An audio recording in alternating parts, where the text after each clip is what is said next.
Uangnya gimana? Intinya duit keluar kita bubar. Iya.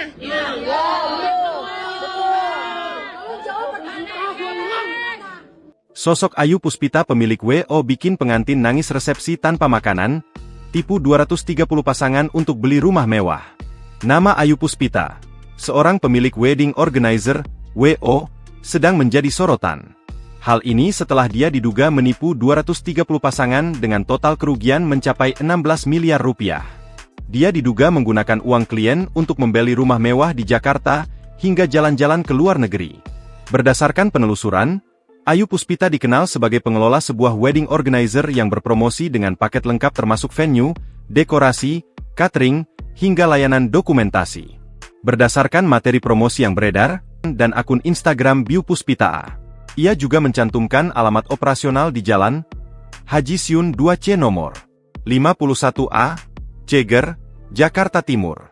Nama Ayu Puspita menjadi sorotan publik setelah muncul kasus resepsi pernikahan yang viral karena berlangsung tanpa makanan maupun minuman, meski klien mengaku telah membayar penuh. Insiden tersebut memicu kemarahan keluarga mempelai dan menciptakan reaksi luas di media sosial.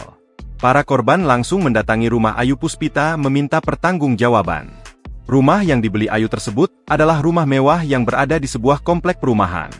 Namun di lapangan, pihak RT dan RW tak mengetahui bahwa Ayu Puspita dinanti telah menempati rumah mewah tersebut. Tadi sudah ke rumah Ayu Puspita WO penipu. Ternyata ini rumah baru ditempatin beberapa bulan, bahkan RT RW gak tahu dia tinggal di situ karena baru. Jangan-jangan duit gue dan ratusan korban lain dipakai buat beli rumah sama dia, rumahnya gede banget ungkap curhatan seorang klien.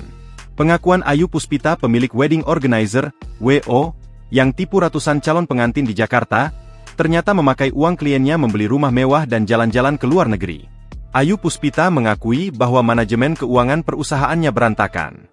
Dana dari klien baru dan pameran digunakan untuk menutup tanggungan acara sebelumnya. Namun, skema ini akhirnya runtuh dan menyebabkan kerugian besar bagi para calon pengantin. Ratusan pasangan yang terdampak tak bisa menahan kekecewaan. Banyak dari mereka yang menabung bertahun-tahun untuk pesta pernikahan kini, harus menghadapi kenyataan pahit kehilangan dana. Kasus ini memicu sorotan luas dan desakan agar pihak berwenang segera menindaklanjuti demi melindungi hak korban. Download Tribun X sekarang, menghadirkan lokal menjadi Indonesia.